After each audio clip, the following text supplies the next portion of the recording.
Hi అండి. అందరికీ Indian people ఛానల్‌కి స్వాగతం ముందుగా. వీడియో స్టార్ట్ చేసే ముందు నా చిన్న కన్సర్న్ ఉంది. తప్పుగా అనుకోకండి. చిన్న కన్సర్న్ మాత్రమే. ఎవరిని ఉద్దేశించి మాత్రం కాదు.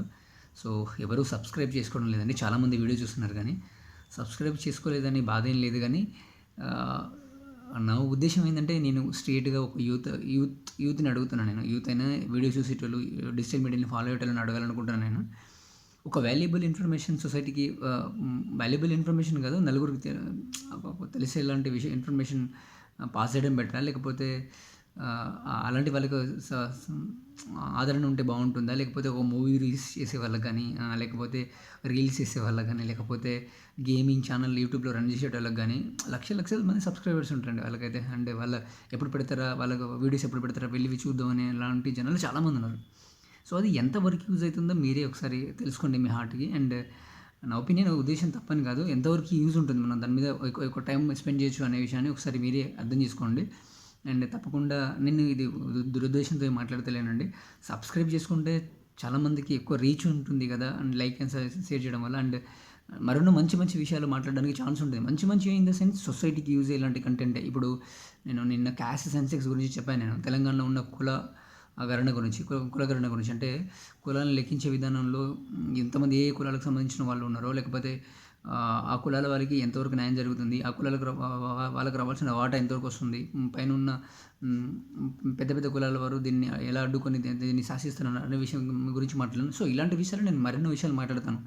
ఇప్పుడు అదే చెప్తున్నాను నేను. మంచి విషయాలే చెప్తానండి. ఖచ్చితంగా సొసైటీకి యూజ్ అయ్యే కంటెంటే తీసుకొస్తాను నేను. సో, తప్పకుండా మీరు సపోర్ట్ చేస్తారని అయితే అనుకుంటున్నాను నేను ఈ విషయంలో.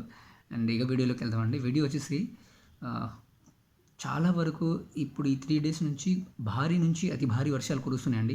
చాలా కొన్ని ప్రాంతాల్లో ఇప్పుడు హైదరాబాద్‌లో నేను బయట తిరిగిన కొన్ని ప్రదేశాల్లో అయితే ఇక్కడ పీకల దాకా నడుము వరకు వాటర్ వచ్చేస్తున్నాయి. వెహికల్ అన్నీ మునిగిపోవడం రాకపోకలన్నీ ఆగిపోవడం జరుగుతుంది. ఒక్క హైదరాబాదే కాదు, విజయవాడలో అయితే ఇంకా దారుణమైన పరిస్థితి ఉంది. నేను అక్కడి నుంచి ఫోన్ చేసి మా ఫ్రెండ్స్ వాళ్ళు ఉన్నారు కనుక్కున్నాను నేను. సో, లోతట్టు ప్రాంతాల్లో ఏవైతే ఉన్నాయో కొంచెం జనాలు బయటికి రాకుండా సేఫ్‌గా ఉండే విధంగా చూడండి. కొద్ది రోజులు ఇప్పుడు స్కూల్స్, కాలేజ్ కూడా బంద్ చేసి సెలవులు ఇచ్చారు కాబట్టి పిల్లలు కూడా బయటికి రాకుండా ఉండే విధంగా చాలా చోట్ల కొంతమంది చనిపోయారు ఈ వరదల వల్ల. కొన్ని డ్యామ్స్ అయితే ఎత్తేస్తుర్రు వాటరు. ప్రాబ్లమ్ అదే. భారీగా వర్షం పడుతుంది. మేబీ కొన్ని ప్రాంతాల్లో, లోతట్టు ప్రాంతాల్లో చాలా జనాలు సురక్షితమైన ప్రాంతాలకు కూడా తరలిస్తుర్రు కొన్ని గవర్నమెంట్స్ అయితే. సో, దయచేసి జనాలు కూడా బయటికి రాకుండా ఉండే విధంగా ట్రై చేయండి. అండ్ చ ఎందుకంటే లోతట్టు ప్రాంతాల్లో ఉన్న వాళ్ళకి ముఖ్య గమనిక అంటే నా ముఖ్య రిక్వెస్ట్ నాది. ఎందుకంటే లోతట్టు ప్రాంతాల్లో ఉండే ఎప్పుడు ఏం జరిగేది తెలవదు. సపోజ్‌గా చెరువు కింద నివసిస్తున్న గ్రామాలోళ్ళు గానీ, లేకపోతే డ్యామ్ కింద నియర్‌లో ఉండేటోళ్ళు, ప్రదేశాల్లో ఉండే పీపుల్స్ గానీ కొంచెం జాగ్రత్తగా ఉండండి. కుదిరిన ఇంకా 2 డేస్, 3 డేస్ వరకు భారీగా వర్షాలు వచ్చే ఛాన్స్ ఉందంట. కొన్ని ప్రదేశాల్లో రెడ్ అలర్ట్ ప్రకటించారు. యెల్లో అలర్ట్ ప్రకటించారు. సో, ఆ నిబంధనలు ఉల్లంఘించకుండా ఉంటే బావుంటుంది. ఆ నిబంధనల పరంగానే ఉంటే బావుంటుంది జనాలు. ఎందుకంటే కొద్ది రోజులు ఈ వానలు వెళ్ళి సెటిల్ అయ్యేంత వరకు. సో, తప్పకుండా జనాలు కొంచెం జాగ్రత్తగా ఉండాల్సిందిగా అనుకుంటున్నాను నేను. అండ్ ఇదే విషయం అండి. ఇంకా ఎందుకంటే వర్షాలు తగ్గేంత వరకు దీని గురించి చెప్పాలనుకున్నా. తప్పుగా అనుకోకండి. మీ సపోర్ట్ అయితే లభిస్తుందని అనుకుంటున్నాను నేను. సబ్స్క్రైబ్ చేయండి నా ఛానల్‌ని. లైక్ అండ్ షేర్ చేయండి. ఖచ్చితంగా మీ ఆదరణ అయితే లభిస్తుంది అనుకుంటున్నాను. థ్యాంక్ యూ సో మచ్ అండి. జై హింద్.